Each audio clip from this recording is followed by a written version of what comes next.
ஹீரோக்கு திடீர்னு உடம்பு சரியாமல் போயிடுது. இதை கவனிச்ச கேட்மேனும் ஹீரோவை பிடிச்சி செமையா திட்டிடுறான். உன்னோட உடம்பு இன்னும் ரொம்ப மோசமாயிட்டே போகுது, சீக்கிரமா நீ ஜூயினோட ரத்தத்தை குடிக்கணும், இல்லைனா நீ கூடிய சீக்கிரம் இறந்து போயிடுவேன்னு சொல்லிடுறான். இதை கேட்ட ஹீரோக்கு ரொம்பவே கஷ்டமா இருக்கு.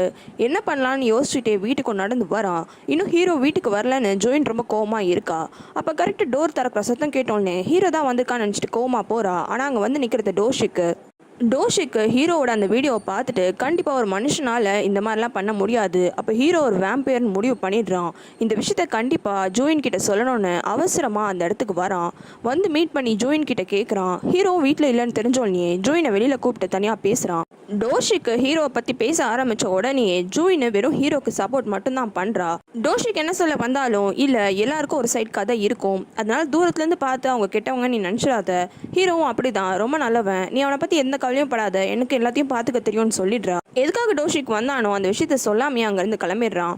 ஹீரோ ரொம்ப லேட்டாக தான் மேன்ஷனுக்கு வரான். ஹீரோ உள்ள வந்தோன்னே ஜூயினும் பிடிச்சி செமையா திட்டுறா. ஆனால் ஹீரோ எப்பயும் போல சண்டை போடாமல் சாரி லேட் ஆயிடுச்சு நான் தூங்க போறேன்னு போய் போயிடுறான். அடுத்த நாள் காலையில் அந்த கெஸ்ட் ஜோயின் இன்ட்ரடியூஸ் பண்ணுறதுக்கு முன்னாடியே ஹீரோவை மீட் பண்ணிடுறா. உடனே ஜோயினும் ஓடி வந்து இதுதான் கெஸ்ட்டுன்னு ஹீரோ கிட்ட சொல்கிறா. அப்போ கூட ஹீரோ ரொம்ப சோகமாகவே ஓ அப்படியா என்ஜாய் பண்ணுங்க அப்படின்ட்டு சொல்கிறான். என்ன இவன் முன்ன மாதிரி இல்லையேன்ட்டு ஜோயினுக்கு டவுட் வந்துடுது. உடனே அவனை வெளியில் கூட்டிகிட்டு போயிட்டு உனக்கு உடம்பு சரியில்லையா என்ன பிரச்சனைன்னு கேட்குறா. அப்போ ஹீரோ எந்த பிரச்சனையும் இல்லைன்னு சொல்கிறான். இருந்தாலும் ஜோயின் எனக்கு மேலே ரொம்ப அக்கறையாக இருக்குது, எதனா பிரச்சனை இருந்தால் சொல்லுன்னு கேட்டு பார்க்குறா. ஹீரோ அப்பவும் சோகமாக இருந்தோன்னே சரி ஓகே நான் தானே இந்த மேன்ஷனோட ஓனரு, நீ என்னோட எம்ப்ளாயி இல்லை, நம்ம வேலை எல்லாத்தையுமே பிரிச்சுக்கலான்னு எல்லா வேலையும் பிரிச்சுக்கிறாங்க. அப்போ ஹீரோக்கு டவுட் வருது, என்ன டெய்லியுமே வேலை செய்கிற மாதிரி இருக்கே, நீ டோஷி கூட டேட்டிங்லாம் போக மாட்டியான்னு கேட்குறான். ஆனால் அதுக்கு ஜூயின் எனக்கு வேலை செய்கிறதுக்கு மட்டும்தான் டைம் இருக்குது, டேட்டிங் பண்ணுறதுக்குலாம் டைம் இல்லைன்னு சொல்லிடுறா. ஹீரோட ஃப்ரெண்ட்ஸ் லீ பார்க்க ரெண்டு பேருக்குமே ரொம்ப கஷ்டமாக இருக்குது. காரணம் லீ ரோடு சைடில் ஒரு டென்ட் போட்டு தான் அவரோட பிஸ்னஸ் நடத்திட்டு இருந்திருப்பான். உங்ககிட்ட பெர்மிட் இல்லை, அதனால் பெர்மிட் வாங்கிட்டு வந்து நடத்தின அந்த டென்ட்டையும் ரிமூவ் பண்ணிடுறாங்க. சரி பார்க்கோட ஹோட்டல் தான் இருக்குது, அதை வச்சு எப்படின்னா சமாளிச்சுக்கலான்னு பார்த்தா அந்த பில்டிங் ஓனர் வந்துட்டு உங்களுக்கு பக்கத்தில் இருக்கல அந்த வேம்பயர் ரெஸ்டாரண்ட் அது ரொம்ப ஃபேமஸ் ஆயிடுச்சு, அதனால் அவங்களுக்கு இடம் வேணுமா, அதனால் உன்னோட இடத்த நீ காலி பண்ணுன்னு சொல்லிடுறான். இப்படி எல்லா பக்கமும் கஷ்டமாக இருக்கேன்னு அவங்க ரெண்டு பேரும் ஃபீல் பண்ணிட்டு இருக்காங்க. மேன்ஷனுக்கு ஹீரோவை மீட் பண்ணுறதுக்காக ஹேவன் வரா. வந்த ஹேவனும் ஜோயின் கிட்ட கொஞ்ச நேரம் பேசிகிட்டு இருக்கா. பேசும்போது ஃபுல்லாகவே ஹீரோவை பற்றி உனக்கு என்ன தெரியும், ஹீரோ எப்படிப்பட்ட ஆளுன்னு கேட்டுகிட்டே இருக்கா. ஜோயினுக்கு அதுக்கான எந்த பதிலுமே இல்லை. இப்படி பேசிகிட்டு இருக்கும் போது ஹேவனும் ஜோயின் கிட்ட நீ டோஷிக்க லவ் பண்ணுறதானே, ஏன் டேட்டிங்லாம் போக மாட்டேங்கிறன்ற மாதிரி கேட்குறா. கரெக்டாக அந்த நேரம் ஹீரோவும் வந்துடுறான். வந்த ஹீரோவும் ஜூயின் என்ன பதில் சொல்வான்னு வெயிட் பண்ணுறான். ஆனால் ஜூயின் இல்லை, இவ்வளோ காசு போட்டு கஷ்டப்பட்டு இந்த மேன்ஷனை ரெனோவேட் பண்ணியிருக்கோம், இது ஒரு பிஸ்னஸாக போனதுக்கு அப்புறமா தான் மற்ற விஷயத்த எல்லாத்தையும் நான் யோசிக்க போகிறேன்னு சொல்லிடுறா.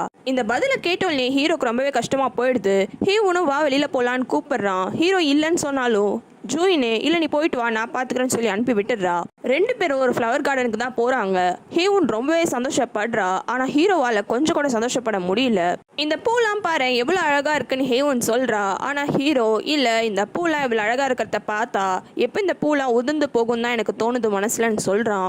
ஹீரோக்கு இப்பெல்லாம் பேசுறதுக்கான காரணம் அவன் சீக்கிரமாக இறந்துருவான் வேற அந்த கேட்மேன் சொல்லியிருப்பான். இந்த ஜூயினும் லவ் பண்ண மாட்டிக்கிறா. இப்போ எப்படி இவன் திரும்பி மனுஷனாகி ஹேவனை லவ் பண்ணணும்னு இவனுக்கு புரியல. இந்த குழப்பத்தோடைய வீட்டுக்கு ரொம்ப லேட்டாக தான் வரான். அப்படி வந்த உடனே ஜோயின் சும்மா இல்லாமல் என்ன டேட்டிங்லாம் போனால் மேன்ஷனோட வேலைலாம் செய்ய மாட்டியா, பாரு அந்த வேலை செய் இந்த வேலை செய்யுன்னு சொல்கிறா. ஹீரோக்கு ரொம்பவே கோவம் வந்துடுது. ஒரு நாள் தான் எனக்கு இவ்வளோ பிரச்சனையே, நீ மட்டும் அந்த காஃபின் ஓப்பன் பண்ணலனா நான் இந்த நாள் மனுஷன் ஆயிருப்பேன், நீ தான் என்னோட பிரச்சனைக்கு இவ்வளோத்துக்கும் காரணம்னு கத்திடுறான். ஜோயினால எந்த பதிலும் சொல்ல முடியல. ஜோயின் கூட சண்டை ஆனதுனால ஹீரோ நிறைய மனுஷங்களோட சாப்பாடுலாம் வாங்கிக்கிட்டு லியன் பார்க்க பார்க்க போகிறான். அங்கே போயிட்டு அவங்கள்ட்ட நல்லா புலம்பி தள்ளிட்டு அந்த ஜங்க் ஃபுட்லாம் சாப்பிட்டு அங்கேயே தூங்கிடுறான். இங்கே மேன்ஷனுக்கு ரெண்டாவது கெஸ்ட்டும் வந்துடுறான். அந்த ஆள் பார்க்க ஒரு மாதிரி இருந்தோடனே ஜோயின் ஃபர்ஸ்ட்டு பயப்படுறா.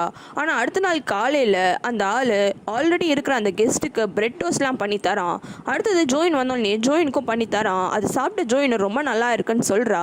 அப்படியே அவன் ஜோயின் கூட பேசும்போது தான் ஜோயினுக்கு தெரிய வருது இந்த ஆளுக்கு ஒரு பொண்ணு இருக்குது, அந்த பொண்ணும் அவரோட ஒய்ஃபும் அமெரிக்காவில் இருக்காங்க.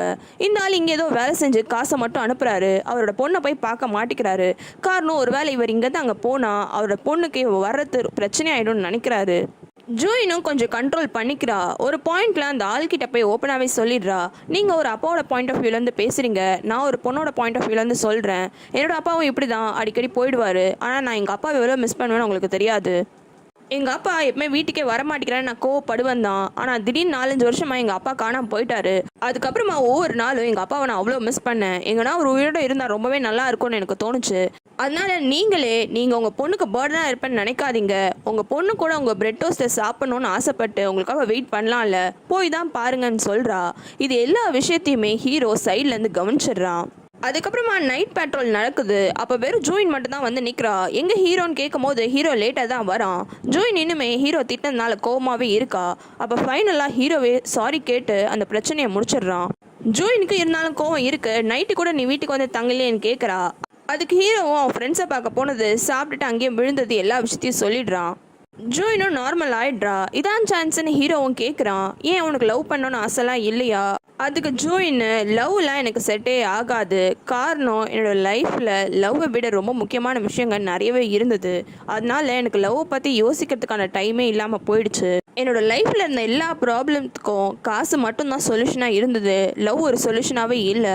எனக்கு தெரிஞ்சு எனக்கு இந்த ஜென்மத்தில் லவ்ன்றதே வரவே வராது. அந்த கார்டனில் அந்த இறந்து போன மரம் இருக்குல்ல, அந்த மரம் மாதிரி தான் நான். இந்த விஷயம் ஹீரோக்கு புரியல. அந்த மரத்தையும் ஒன்னையும் ஏன் கம்பேர் பண்ணுறேன்னு கேட்குறான். இந்த மரம் ஒரு இறந்து போன மரம், இது திரும்பியும் உயிரோட வர முடியுமா? அதே மாதிரி தான் நானும். கண்டிப்பாக நான்லாம் லவ் பண்ண சான்ஸே கிடையாது. ஆல்ரெடி லவ் பண்ண தெரிஞ்சவங்களுக்கு தான் லவ்ன்றது என்னன்னு புரியும். எனக்கு முதல்ல என்னையே லவ் பண்ண தெரியாது. நான் என்னையே ரொம்ப கஷ்டப்பட்டு தான் லவ் பண்ணிகிட்ருக்கேன். இப்பெல்லாம் ஜோயின் சொன்னோன்னே ஹீரோக்கு என்ன பண்ணுறதுன்னு தெரியல. பேசிட்டே ஜோயினும் கெஸ்ட் ஹவுஸ்குள்ளே போயிடுறா. ஆனால் ஹீரோக்கு திடீர்னு என்னமோ உடம்புக்குள்ளே ஆகுது. அங்கேயே வழியில் துடிக்க ஆரம்பிக்கிறான். இவங்க 2 பேரும் இப்படி நைட் பேட்ரோல் பண்ண நேரம் அந்த மான்வியும் வீட்டுக்குள்ளே வந்து ஹீரோவோட பேஸ்மெண்ட்டுக்கு போய் அங்கேருந்து ஹேசனோட டிராயிங்கை எடுத்துடுறான்.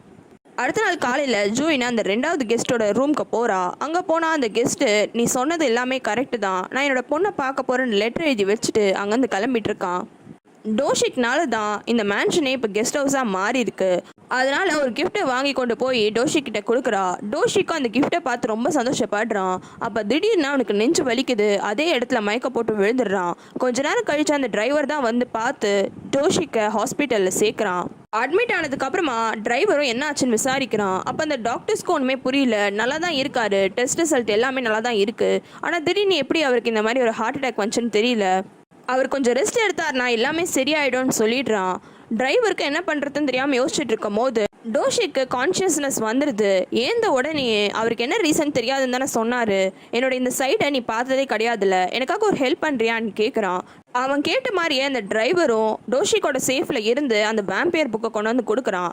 கொடுத்தவன், என்ன புக் இது, அவ்வளோ பத்திரமா சேஃப்லலாம் வச்சுருக்கீங்களேன்னு கேட்குறான். அதுக்கு டோஷிக்கும், இந்த புக்கு ஜென்ரேஷனாக என்னோட ஃபேமிலியில் பாஸ் ஆகிட்டே வந்துட்டுருக்கு. எனக்கு இப்படி உடம்பு சரியில்லாமல் போயிடுச்சுல்ல, அதுக்கான க்யூரே இந்த புக்கில் தான் இருக்குன்னு சொல்கிறான். அந்த புக்கில் இருக்க க்யூர் படி டோஷிக்கு உடம்பு சரியாகணும்னா ஃபுல் மனுஷனும் இல்லாமல் ஃபுல் வேம்பீரும் இல்லாமல் 2க்கும் பாதி பாதியாக இருக்கிற அந்த ஆளோட ஹார்ட்டை வெளியில் எடுத்து ரத்தத்தை குடிக்கணும். அப்படி குடிச்சாதான் நல்லபடியாக உடம்பு சரியாகும்னு இருக்குது. டோஷிக்கு கிஃப்டெல்லாம் வாங்கி கொடுத்துட்டு ஜோயினும் மேன்ஷனுக்கு வந்துடுறா. அப்போதான் அந்த மரத்தை கவனிக்கிறா. அந்த மரம் ஃபுல்லாகவே ஒரே லைட்டால் டெக்கரேட் ஆகிருக்கு. அதை பார்த்தோம்னா அவளுக்கு ரொம்பவே சந்தோஷமாக இருக்குது. மரத்துக்கிட்டேயே வந்து பார்க்குறா. அங்கே ஹீரோ நின்றுட்டு இருக்கான். நீ தான் இந்த வேலையெல்லாம் பண்ணியான்னு கேட்குறா. அதுக்கு ஹீரோவும், நீ தானே சொன்ன இறந்து போன மரத்தில் பூலாம் முளைக்காதுன்னு, பாரு முளைச்சிருக்கு. அதே மாதிரி தான் நீயும் லவ் பண்ண சான்ஸே இல்லைன்னா சொல்லாத. கண்டிப்பாக உன்னையும் யாருன்னா லவ் பண்ணுவாங்க, நீயும் யாரனா லவ் பண்ணுவ. இப்படி ஹீரோ இவ்வளோ அக்கறையாக பேசினோல்னு ஜூயின் டைரெக்டாகவே கேட்டுடுறா. சரி சொல்லு, நீ மனுஷன் ஆகணும்னா நான் என்ன பண்ணணும், என்னால் எதனா ஹெல்ப் பண்ண முடியுமான்னு கேட்குறா.